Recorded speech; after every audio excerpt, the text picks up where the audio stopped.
بسم الله الرحمن الرحيم الحمد لله رب العالمين الرحمن الرحيم مالك يوم الدين إياك نعبد وإياك نستعين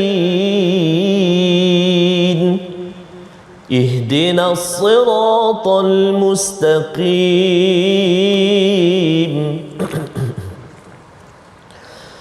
صراط الذين أنعمت عليهم غير المغضوب عليهم ولا الضالين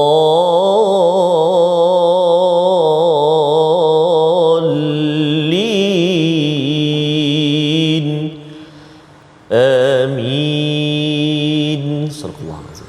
Alhamdulillahirrabbilalamin. Wassalatu wassalamu ala asyrafil anbiya'i wal mursalin Sayyidina Muhammadin wa ala alihi wa ashabihi ajma'in, amma ba'd. Assalamualaikum warahmatullahi wabarakatuh. Apa khabar tuan-puan, para penonton yang dirahmati Allah sekalian? Mudah-mudahan semua kita berada dalam keadaan yang sihat sejahtera pada hari ini. Kita bertemu lagi dalam rancangan My Quran Time, baca, faham dan amal, yang mana kita akan meneruskan lagi tadabbur, pengajian kita, penerokaan kita terhadap ayat-ayat Al-Quran. Dan seperti biasa, bagi memberkati pengajian kita pada hari ini, mari sama-sama tuan-puan kita mulakan dengan bacaan doa ringkas. Subhanaka la ilma lana illa ma 'allamtana innaka antal alimul hakim. Rabbi zidni ilma. Mudah-mudahan Allah Ta'ala menambahkan ilmu kita pada hari ini lagi, insya-Allah. Baik, seperti biasa saya tidak keseorangan pada hari ini, bersama dengan kita tokoh qari kita yang tidak asing lagi, iaitu Ustaz Tarmizi kita. Apa khabar Ustaz? Alhamdulillah, Al-Fadhil Prof Syah ya. Alhamdulillah. Nampak handsome Ustaz Tarmizi hari ini. Begitu juga. Allahu akbar. Dia balas balik kerja dia tu. Baik. Baik tuan-tuan, ibu ayah, para hadirin yang dirahmati Allah sekalian, para penonton yang dirahmati Allah sekalian. Hari ini kita telah pun masuk ke halaman yang ke-556 dan kita telah pun masuk ke surah yang baru. Kalau semalam tuan-puan masih lagi ingat, kita ada membincangkan mengenai tentang surah Munafikun. Allah Ta'ala tutup dengan galakkan kita agar kita tidak menjauhkan diri kita ataupun kita tidak menjadikan anak dan harta kita sebagai perkara yang menghalang kita daripada mengingati Allah. Begitu juga dengan Allah Ta'ala menggalakkan kita agar melakukan infak dan sedekah. Maka hari ini kita akan masuk pula ke surah At-Taghabun. Apakah intipati, apakah sinopsis pengajian kita pada hari ini pada halaman 556? Mari tuan-puan kita saksikan sama-sama, iaitu pada ayat yang pertama hingga ayat yang keempat kita akan melihat bukti kekuasaan dan kebesaran Allah Subhanahu wa Ta'ala.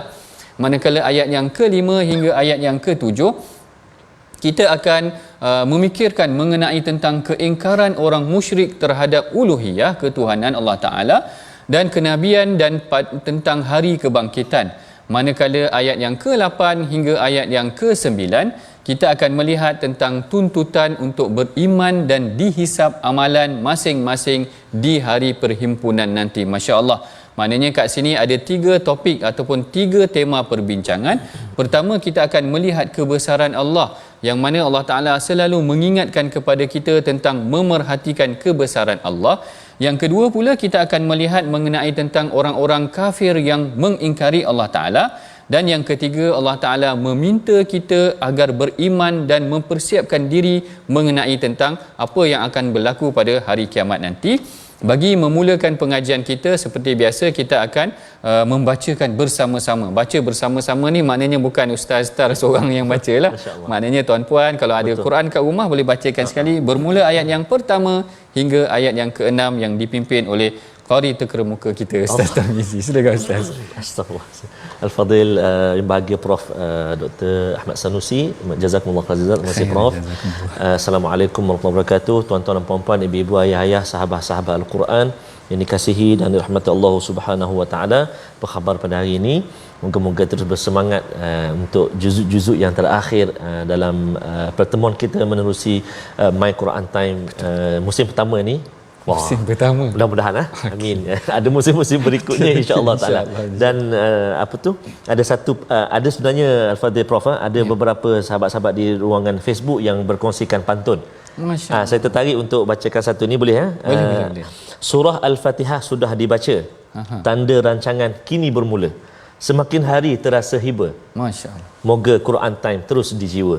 Allah. Daripada Puan Siti Hawadi, Brunei Darussalam. Masya-Allah. Masya-Allah, moga-moga Al-Quran terus bersama dengan kita dan kita dapat terus menelusuri ilmu yang begitu banyak di dalam Al-Quranul Karim. Prof nak balas boleh nanti sekejap lagi Allah. Saya akan bacakan dahulu. Tuan-tuan dan puan-puan, mari kita mulakan halaman kita, surah kita pada hari ini, surah At-Taghabun, ayat 1 hingga ayat yang ke-6. Kita cuba dengan bacaan murattal, nahwan atau kurdi, insya-Allah. Kita cuba insya-Allah. A'udzu billahi minasyaitonir rajim.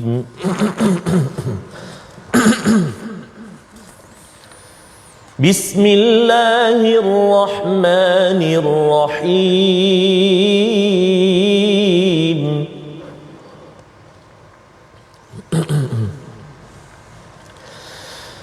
يسبح لله ما في السماوات وما في الأرض له الملك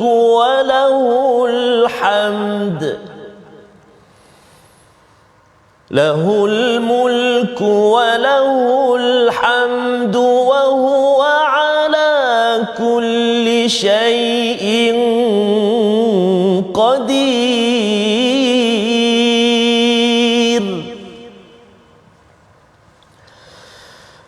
هو الذي خلقكم فمنكم كافر ومنكم مؤمن والله بما تعملون بصير.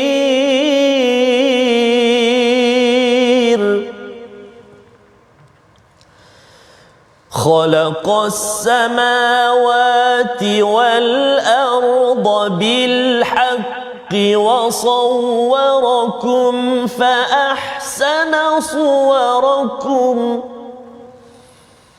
وإليه المصير.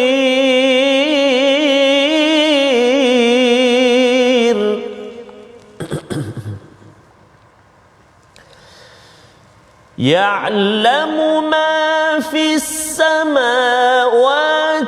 والأرض ويعلم ما تسرون وما تعلنون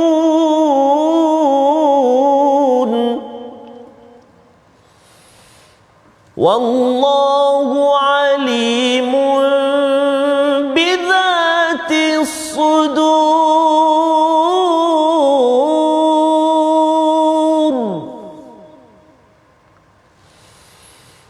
ألم يأتكم نبأ الذين كفروا من قبل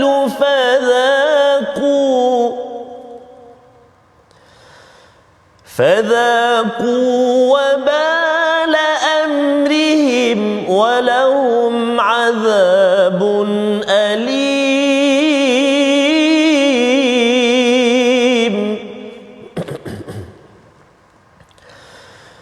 ذلك بأنه كانت تأتيهم رسلهم بالبينات فقالوا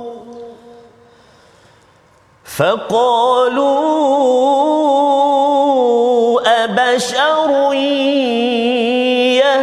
يهدوننا فكفروا وتولوا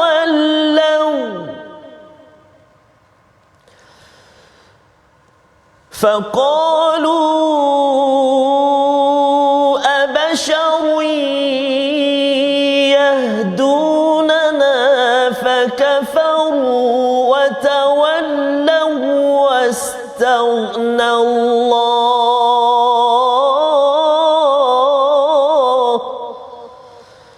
wallahu ghaniyyun hamid, wallahu ghaniyyun hamid.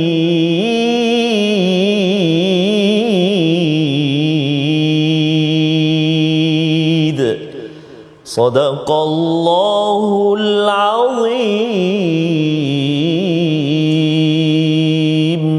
Sadaqallahul azim. Ayat yang pertama Allah Taala berfirman, segala yang ada di langit dan yang ada di bumi sentiasa mengucap tasbih kepada Allah. Baginya lah kuasa pemerintahan dan baginya lah segala pujian dan Dia Maha berkuasa atas tiap-tiap sesuatu. Tuan-puan yang dirahmati Allah sekalian, kalau kita perhatikan pada ayat yang pertama, seperti surah-surah yang sebelum ini, Allah memulakan dengan tasbih. Allah Ta'ala memulakan dengan membersihkan, menyucikan jiwa dan zatnya itu tadi, yang mana Dia menyebutkan bagaimana seluruh makhluk bertasbih pada hakikatnya, iaitu menceritakan tentang bagaimana, kalau kita tengok dalam suratul Jumu'ah sebelum ini juga, lafaz tasbih digunakan dalam bentuk fi'lul mudhari', iaitu fi'lul mudhari' ini adalah menunjukkan berlakunya perlakuan para makhluk sentiasa bertasbih. Yusabbihu itu membawa maksud sentiasa bertasbih. Sebab tu dalam Al-Quran Allah Taala berfirman, wa in min syai'in illa yusabbihu bihamdihi walakin la tafqahuna tasbihahu, iaitu setiap sesuatu itu bertasbih, menyucikan Allah Taala, tetapi kita tidak sedar. Para makhluk bertasbih, kalau kita tengok maknanya jamadat, batu-batu, pohon-pohon semua bertasbih, yang telah kita ceritakan bagaimana Nabi Daud itu sehinggakan dengan jibal, maknanya dengan bukit-bukit, gunung ganang, semuanya bertasbih kepada Allah Ta'ala.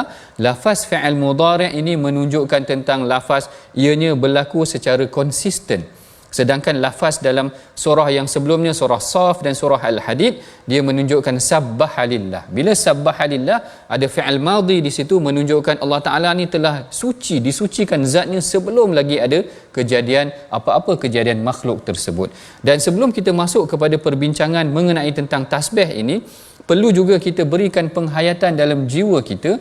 Sebenarnya para makhluk ini dia bertasbih dengan mengikuti sistem yang telah disusunkan kepadanya. Menunjukkan bagaimana dia taat kepada Allah Ta'ala adalah dengan dia beredar atas sistem yang telah ditentukan kepadanya. Begitu juga dengan kita, sepatutnya bagi kita menyucikan zat Allah, kita hendaklah taat kepada perintah Allah atas sistem yang telah Allah Ta'ala tentukan buat diri kita. Jangan kita melanggar perintah Allah, kerana ayat kedua nanti menceritakan tentang sikap orang kafir yang kufur kepada Allah Ta'ala, yang melanggar ketentuan yang telah diberikan oleh Allah Ta'ala. Dan sebelum kita masuk kepada ayat yang kedua, sebelum saya terlupa, bahawa bagaimana sebenarnya biasanya kita cerita dahulu tentang biodata surah, iaitu tentang background surah ini, iaitu menurut Al-Imam Ibn Ashur, surah At-Taghabun ini memang satu-satunya lafaz ada dalam Quran, iaitu lafaz Taghabun. Sebab itulah dia dinamakan sebagai surah Taghabun, kerana ia adalah satu-satunya lafaz yang ada dalam surah Taghabun, dan dia tidak pernah dikenali dengan nama yang lain. Kalau nama-nama yang lain macam surah Qul Huwallahu Ahad dikenali sebagai surah Ikhlas ke, dengan surah yang nama-namanya yang lain, tetapi tidak bagi surah Taghabun. Dia hanya ada satu nama ini sahaja, iaitu Taghabun, dan perkataan ini hanya diulang sekali sahaja di dalam Al-Quran. Menarik surah At-Taghabun ini. Dan perbincangan mengenai tentang di mana ataupun bila dia diturunkan berlaku sedikit perselisihan dalam kalangan ulama'. Ada yang kata ianya adalah surah Madaniyah, iaitu surah yang diturunkan selepas hijrah. Ada yang kata ianya adalah surah Makkiyah, iaitu yang diturunkan sebelum hijrah. Sedangkan yang menurut Al-Imam ataupun Syekh Tantawi, beliau merasakan sebenarnya surah ini turun dua keadaan yang berbeza. Pada pandangan beliau, pada bahagian awal surah ini diturunkan di Makkah ataupun sebelum hijrah, manakala pada bahagian kedua surah ini nanti yang akan kita bincangkan, ia menunjukkan ianya diturunkan di Madinah. Ini sedikit background ataupun latar belakang surah. Dan kemudian kita masuk balik kepada ayat yang pertama. Allah Ta'ala ceritakan tentang tasbih. Bagaimana kita nak mempraktikkan tasbih ini sebenarnya, tuan-puan? Dalam keadaan kita solat pun sebenarnya kita banyak bertasbih. Kita tak sedar. Ketika kita angkat takbir Allahu Akbar, kita pun baca Allahu Akbar kabira walhamdulillahi kathira wa subhanallahi bukratan wa asila. Kita dah bertasbih dah. Apabila kita nak rukuk, Allahu Akbar, kita rukuk, subhana rabbiyal azimi wa bihamdi. Rukuk kita tasbih lagi. Apabila kita sujud, kita tasbih lagi, subhana rabbiyal a'la wa bihamdi. Setiap pergerakan kita sebenarnya dalam solat adalah mengesakan, mengagungkan Allah, bahkan kita menyucikan Allah. Aneh sekali apabila dalam solat kita memuji Allah, luar solat pula kita melakukan perkara yang dilarang oleh Allah Ta'ala. Ini sepatutnya tidak berlaku. Allah Ta'ala ingatkan pada ayat yang kedua, huwallazi khalaqakum faminkum kafirun wa minkum mu'min. Allah Ta'ala kata, aku ataupun dia yang menjadikan kamu. Dalam kalangan mereka ni ada yang kafir, dalam kalangan mereka ada yang mukmin. Para ulama mempersoalkan ataupun memikirkan kenapa dimulakan perkataan kafir dulu. Kan kalau ikutkan mukmin itu lebih mulia kan, syaraf, ada kemuliaan. Tetapi kenapa Allah Taala faminkum kafir? Kenapa Allah Taala menyebutkan tentang orang kafir itu tadi? Kerana disebutkan bahawa kebanyakan manusia, wa inna aktharuhum, kebanyakan manusia ni kadang-kadang fasik ataupun kufur kepada Allah Ta'ala. Allah Ta'ala menyebutkan tentang realiti yang berlaku pada hari ini. Nampak seperti beriman tetapi jiwa mereka kufur. Mereka melakukan perbuatan-perbuatan yang tidak disukai oleh Allah Ta'ala. Lalu Allah Ta'ala mengingatkan nikmatnya kepada kita, khalaqas samawati wal arda bil haqqi wa sawwarakum fa ahsana suwarakum. Allah Ta'ala kata, Allah Ta'ala yang jadikan langit dan bumi, dan Allah Ta'ala lah yang menjadikan manusia dengan sebaik-baik ciptaan. Yang ni yang saya suka sentuh. Allah Ta'ala kata wasawwarakum fa ahsana suwarakum. Allah Ta'ala yang menentukan bentuk rupa kamu serta memperelokkan rupa kamu. Sehingga kan kalau kita baca dalam surah At-Tin, laqad khalaqnal insana fi ahsani taqwim, maknanya kami jadikan ataupun manusia itu dijadikan dengan sebaik-baik kejadian. Saya suka kata-kata Al-Imam Qurtubi. Al-Imam Qurtubi kata, macam mana kita nak tahu yang manusia ni dijadikan dengan sebaik-baik kejadian? Kita tak pernah dengar ataupun jarang kita dengar manusia ni kata, aku nak bedah sikitlah muka aku, ubah jadi muka keldai ke macam tu. Maknanya manusia ini sedar bahawa sebenarnya rupa dia dah elok dah, dan dia tidak berkehendak akan kepada makhluk yang lain. Yang ni yang disebutkan oleh Imam Qurtubi tadi. Ini adalah antara penentu ataupun secara analogi logiknya menunjukkan bahawa manusia itu telah dijadikan dengan sebaik-baik kejadian, dan dia seharusnya bersyukur atas kurniaan yang Allah Ta'ala berikan kepada mereka. Apa yang berlaku pada hari ini sebenarnya perlu dijadikan peringatan buat kita semua tuan-puan. Ada dalam kalangan kita Ustaz Tarmizi yang bila Allah Ta'ala dah jadikan dia seelok-elok kejadian, dia tak nak jadi macam tu. Dia dah jadi kuat je ni, dia nak jadi lembik pula macam ni. Allahu Akbar. Nak sentuh tentang lembut-lembut ni, takut ada orang sensitif. Tapi ini yang berlaku pada hari ini tuan-puan. Bila dah dijadikan dengan kejadian yang sempurna, dia ubah kejadian dia. Saya nak sebut ni maknanya macam-macam perubahan pada wajah, bahkan yang lebih menyedihkan lagi sehingga menukar gender mereka. Ada dalam kalangan mereka yang dah lelaki tukar kepada perempuan, ada yang dah jadi perempuan tukar nak jadi lelaki, sedangkan nikmat yang telah Allah Ta'ala berikan itu adalah sebaik-baik kejadian. Yang mana ini adalah penafsiran baru pada zaman moden, yang mana ada dalam kalangan mereka menyatakan my body is my right. Tubuh saya ni hak saya. Ini belah-belah barat punya ideologi menyatakan tubuh saya ni adalah hak saya, suka hati saya nak jadi apa. Nak jadi apa tu yang saya risau. Bahkan ada yang kata ada jiwa wanita terperangkap dalam tubuh saya. Pula dah. Yang ini sebenarnya Ustaz Tarmizi, dia menjadikan nafsu dia sebagai Tuhan.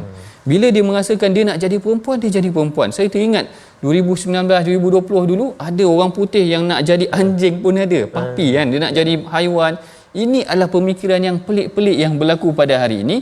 Sedangkan Allah Ta'ala telah menjadikan mereka sebagai sebaik-baik kejadian. Yang ini yang sepatutnya kita tegah, dan yang ini yang sepatutnya kita tanamkan dalam pemikiran masyarakat bahawa Allah Ta'ala telah menjadikan kita sebagai sebaik-baik kejadian. Cumanya mungkin ada sedikit perbahasan tentang perubahan yang dibenarkan. Sebagai contoh, sekiranya berlaku kemalangan ataupun untuk menyekat penyakit. Dalam sebuah hadis ada seorang wanita yang namanya Arfajah, kalau tak silap saya. Dia waktu dalam Yaumul Kilab, dalam sebuah peperangan ataupun pertempuran, hidung dia quti'a, maknanya telah dipotong hidung dia. Jadi dia gantikan hidung dia dengan kepingan perak. Lalu Rasulullah kata tidak menjadi masalah sebab perak tu jadi busuk ditukar kepada emas. Yang ni antara yang dibenarkanlah, maknanya atas faktor-faktor yang telah dibenarkan oleh syarak seperti perubatan dan sebagainya. Baik, ini sekadar perbincangan kita pada sesi yang pertama tuan-puan. Kita perhatikan dahulu perkataan pilihan kita pada hari ini insya-Allah, iaitu perkataan alana. Alan iaitu Allah Taala Maha mengetahui apa yang zahir, yang terang, yang nyata. Alana ni maksudnya yang terang, yang nyata, yang zahir. Perkataan ini disebutkan sebanyak 16 kali dalam Al-Quran, yang mana dalam surah At-Taghabun ini ianya disebutkan dalam ayat yang keempat, wa ya'lamu ma tusirruna wa ma tu'linun. Allah Taala tahu apa yang kita rahsiakan dalam jiwa kita. Allah Taala tahu apa yang kita sembunyikan. Jangan kita banyak sembunyikan, macam mana kita sembunyikan pun Allah Taala tetap tahu. Itulah tanda keimanan kita kepada Allah. Baik, ini adalah perbincangan 4 ayat yang pertama mengenai tentang kebesaran Allah. Kebesaran Allah ada dalam jiwa kita sendiri. Kebesaran Allah ada dalam setiap tubuh anggota kita. Kita hendaklah sentiasa memikirkan tentang kebesaran Allah. Sehingga sebab itulah apabila ditanya oleh Sayyidina Ummu Darda, seorang bertanya kepada Sayyidatina Ummu Darda, apakah amalan yang paling baik yang dilakukan oleh Abu Darda, seorang yang sangat zuhud, iaitu sahabat yang sangat zuhud. Lalu Ummu Darda kata, Abu Darda ni dia banyak berfikir, iaitu tafakkur. Maknanya tafakkur ini adalah sebuah ibadah yang juga dituntut dalam agama, memikirkan tentang kebesaran Allah dalam kejadian kita, dalam apa yang dijadikan oleh makhluk kita. Inilah antara intipati awal dalam perbincangan kita daripada ayat 1 sehingga ayat yang keempat. Kita akan teruskan lagi perbincangan kita selepas daripada ini. Jangan ke mana-mana tuan-puan. My Quran Time, baca, faham dan amal.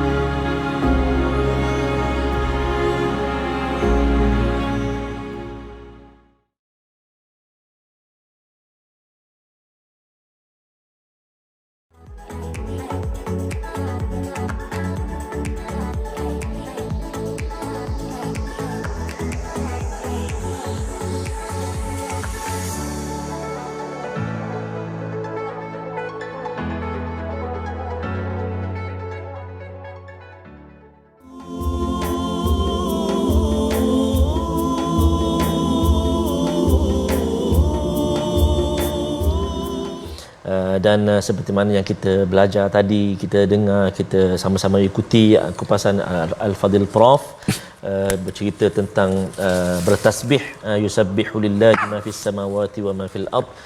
Semua yang ada di atas muka bumi ini bertasbih kepada Allah Subhanahu wa taala. Jadi kita lazimi kehidupan kita dengan bertasbih, bertahmid, bertahlil, bertakbir kepada Allah Subhanahu wa taala, insya-Allah, mudah-mudahan ya.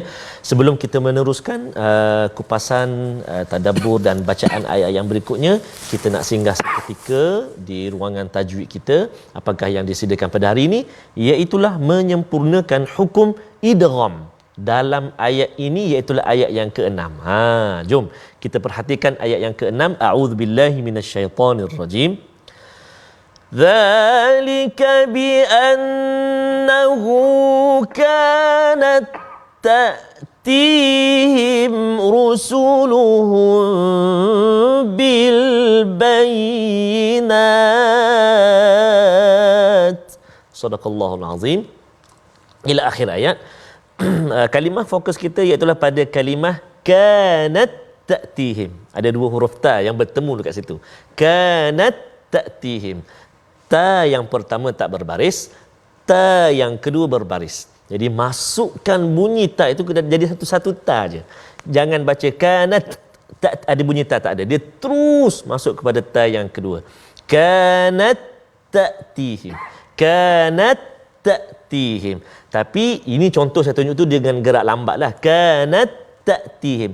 Jangan pula masa kita baca tu kita macam terberhenti pula, Prof. Dia macam apa? Saktah pula. Contoh dia baca dzalika bi annahu kanat ta'tihim. Jangan macam tu.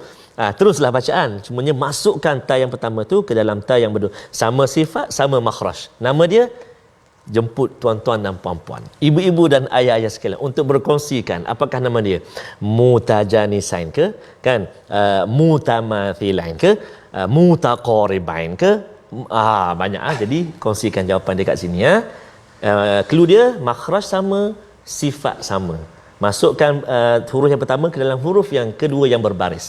Selamat mencuba dan selamat praktikkan bacaan bersama guru-guru Al-Quran kita, insya-Allah taala. Wallahu a'lam. Terima kasih Prof. Terima kasih Ustaz Tarmizi kita. Saya kira ini satu pendekatan yang menarik juga. Maknanya dia secara langsung kita bertanyakan juga kepada para hadirin, penonton, untuk kita sama-sama menyertai kita. Selain daripada kita minta mereka baca, minta faham daripada apa yang ada dalam Al-Quran ini, kemudian kita cuba mengkaji ataupun praktikkan seterusnya apa yang telah diajarkan oleh Ustaz Tarmizi tadi. Dan ada juga soalan-soalan ni bagus juga.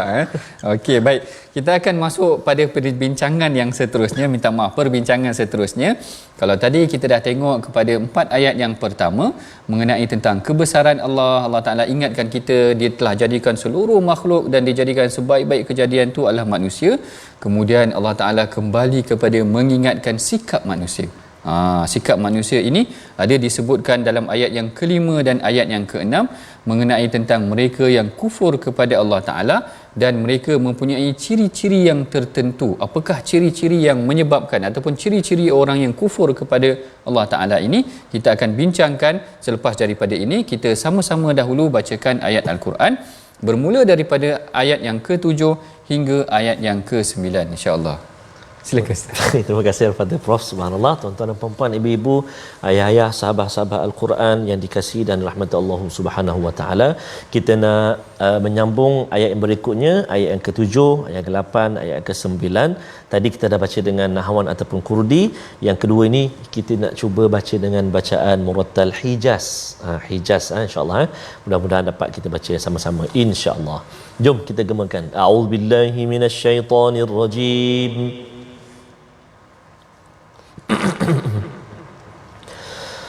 زعم الذين كفروا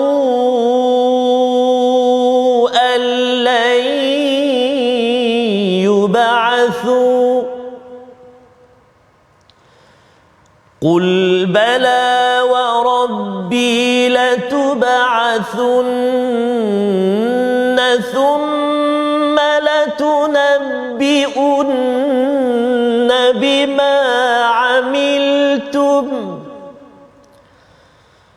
وذلك على الله يسير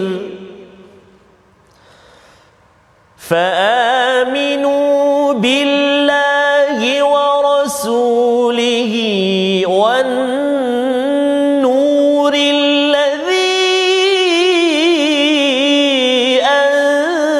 أنزلنا والله بما تعملون خبير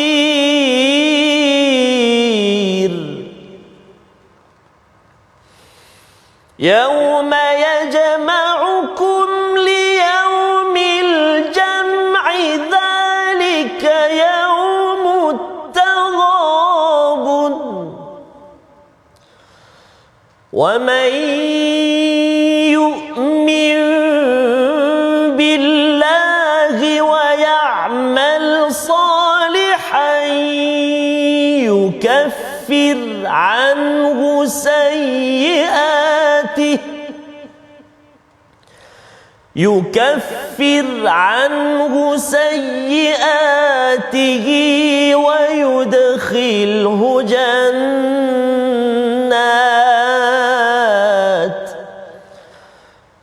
ويدخله جنات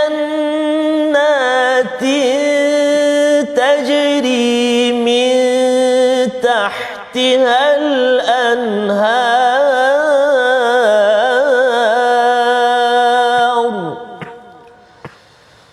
جنات تجري من تحتها الأنهار خالدين فيها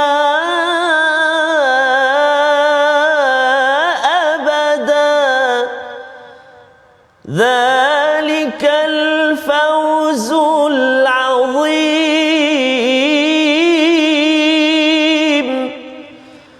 ذلك الفوز العظيم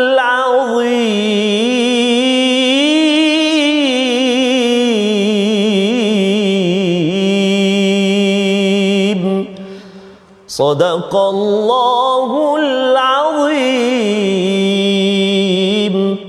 Sadaqallahul Azim. Dan di antara sebab-sebab kufur orang-orang yang kafir ialah kerana mereka mengatakan bahawa mereka tidak sekali-kali akan dibangkitkan sesudah mati. Katakanlah wahai Muhammad, demi Tuhanku, kamu akan dibangkitkan kemudian kamu akan diberitahu tentang segala yang kamu lakukan. Ayat yang ketujuh ini sebenarnya mengingatkan kepada kita tentang bagaimana sikap orang kafir. Ada beberapa ciri yang disebutkan oleh Allah Ta'ala dalam ayat ataupun dalam halaman yang ke-556 ini, yang mana kalau kita tengok pada ayat yang ke-6 sebelum sedikit tadi, mereka mempertikaikan Rasulullah. Dzalika bi'annahu kanat ta'tihim rusuluhum bil bayyinati faqalu abasharu yahdunana. Mereka mengatakan, takkan manusia yang datang berikan hidayah kepada kami. Itu yang pertama, sikap mereka yang rugi. Yaumut Taghabun ini adalah mengenai tentang hari kerugian. Manusia yang rugi ada dua sifatnya yang disebutkan oleh Allah Ta'ala dalam ayat yang ke-6 dan ayat yang ke-7. Sifat orang yang rugi yang pertama, mereka mempertikaikan Rasulullah. Dan sifat yang kedua yang disebutkan dalam ayat yang ke-7 yang baru sahaja kita bacakan tadi, za'amal ladzina kafaru an la yub'atsu, iaitu orang-orang kafir ini merasakan mereka tidak akan dibangkitkan. Jadi di sini ada dua ciri orang yang rugi yang disebutkan oleh Allah Ta'ala. Yang pertama, mereka mempertikaikan Rasulullah. Yang kedua, mereka tidak beriman pada hari akhirat. Yang pertama tu tadi, mempertikaikan Rasulullah ni, Quraisy datang dengan pelbagai taktik, dengan pelbagai teknik untuk memperolokkan Rasulullah, mempertikaikan Rasulullah. Mereka berbincang dengan Al-Walid Ibnul Mughirah, tokoh Quraisy yang antara yang terkemuka, yang pakar dalam bidang syair dan sebagainya. Beliaulah yang meletakkan keputusan untuk menyifatkan Rasulullah ini sebagai orang yang gila. Orang yang gila, sehingga dia kata waqalu ya ayyuhallazi nuzila alaihi dzikra innaka la majnun. Dikatakan kepada Rasulullah, Muhammad ini gila, bahkan disebarkan sehingga menjadi sebuah, orang kata character assassination, maknanya membunuh karakter Rasulullah sehingga orang menganggap Rasulullah itu adalah seorang yang gila. Hari ini secara praktikalnya kita perhatikan, kita bimbang juga, kita tergolong dalam sikap-sikap sedemikian. Ada tak kita mempertikaikan sunnah Rasulullah? Ini yang paling penting juga. Kalau kita tidak nampak secara zahir pun, sekurang-kurangnya kita adalah orang yang memperjuangkan Rasulullah. Bahkan ada juga dalam kalangan kita yang pada hari ini, bila kita tidak suka seseorang, kita bunuh karakter dia, kita sifatkan dia dengan sifat yang tidak baik. Bila orang tu tulis perkara yang baik-baik sikit dalam media sosial ke, kita mula berkata, dia ni bukannya baik sangat, katakan macam tu.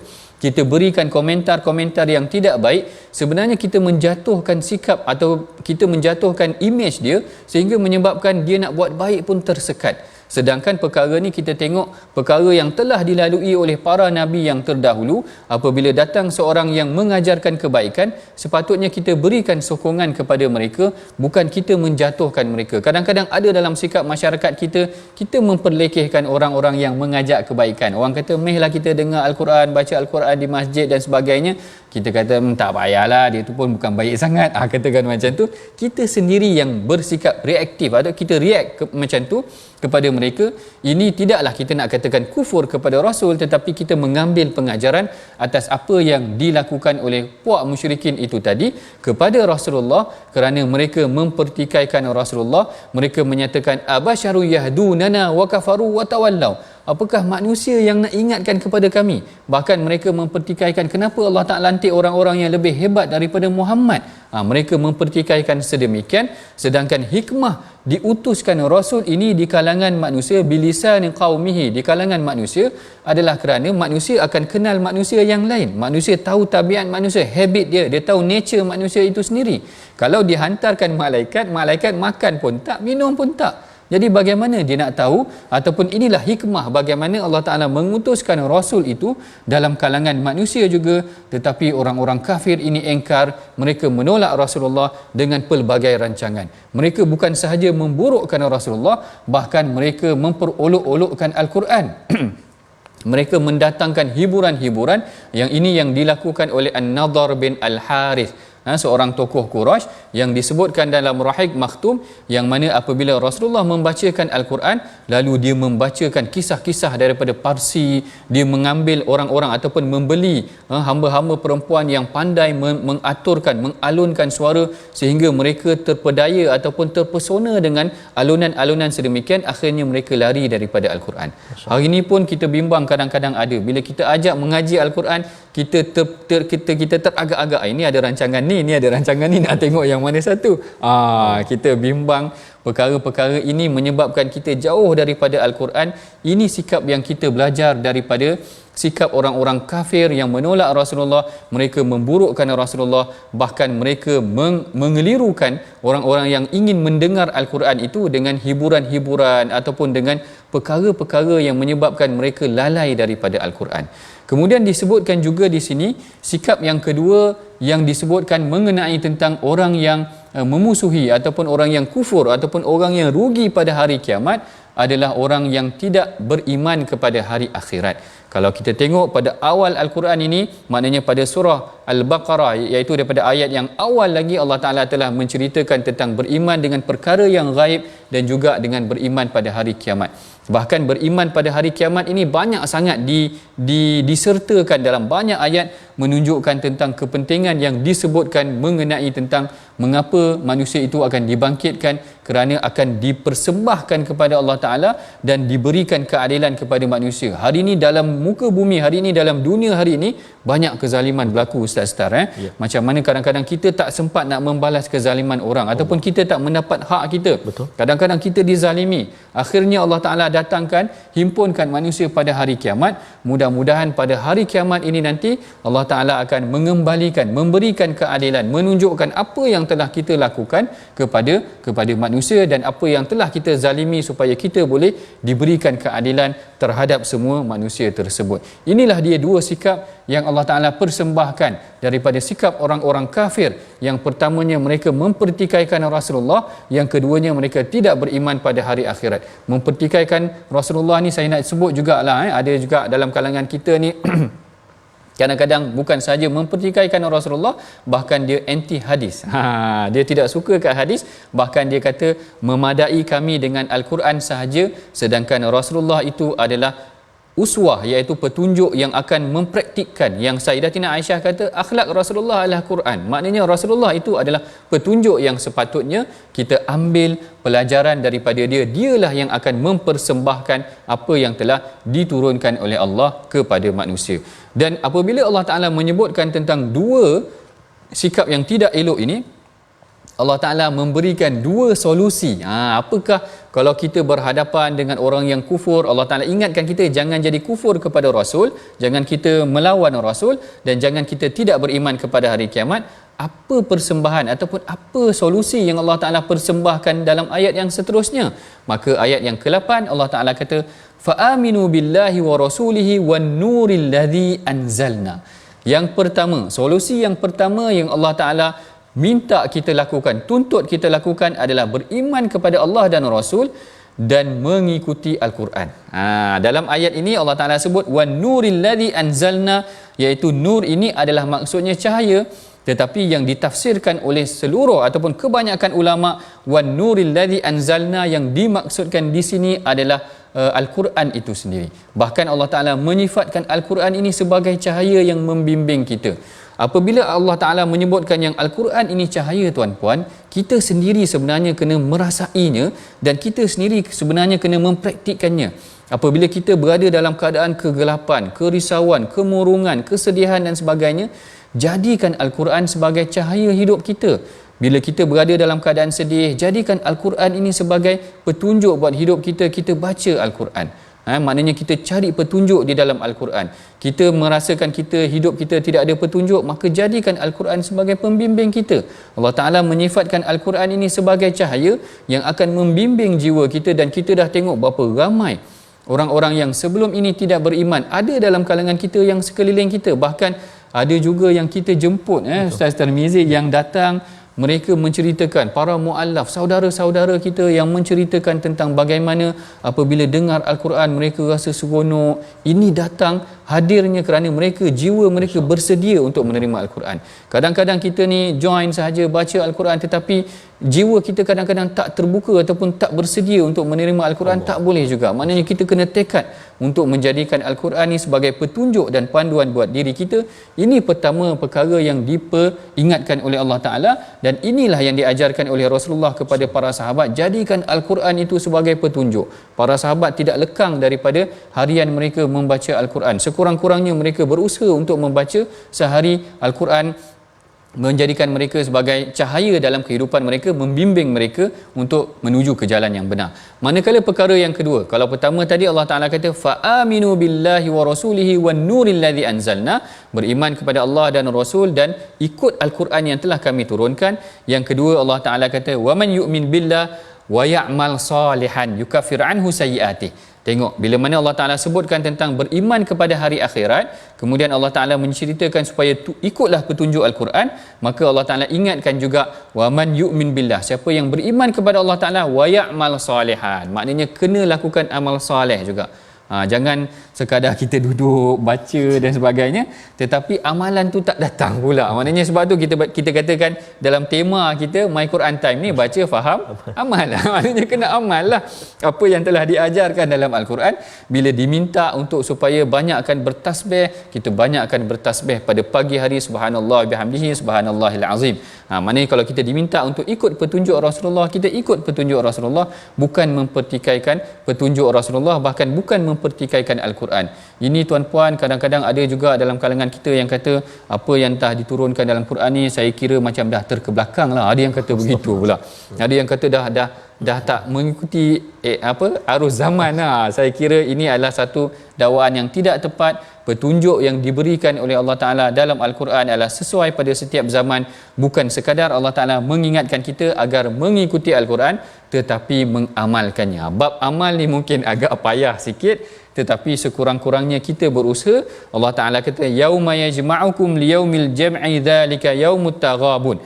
Oleh itu Allah Ta'ala kata, beringatlah masa Allah menghimpunkan kamu pada perhimpunan, iaitu untuk menerima hari pembalasan. Itulah hari di mana masing-masing nampak kerugiannya.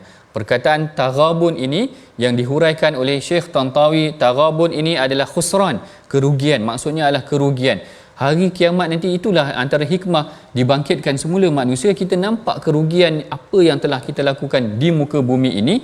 Itulah Allah Ta'ala kata hari yang akan dihimpunkan manusia, hari itu manusia akan nampak kerugian masing-masing, melainkan orang yang tadi mengikuti Al-Quran dan kemudian wa ya'mal salihan yukaffir anhu sayyi'atihi wa yudkhilhu jannat. Maknanya Allah Ta'ala cerita orang yang selamat adalah orang yang mempersiapkan dirinya dengan amal soleh.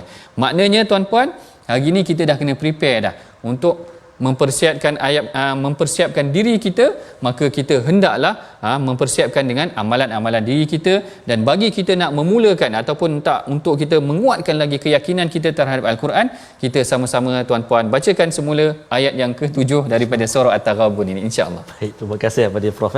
Sebab dalam ayat yang ke-7 ada dua kalimah yang perlu kita beri perhatian, la tub'athunna dengan la tunabbaunna.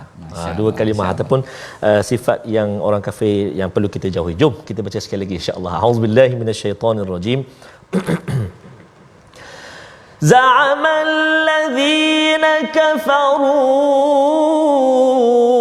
an lan yub'atsu Qul bala wa rabbi latub'athunna thumma latunabba'unna bima 'amiltum wa dhalika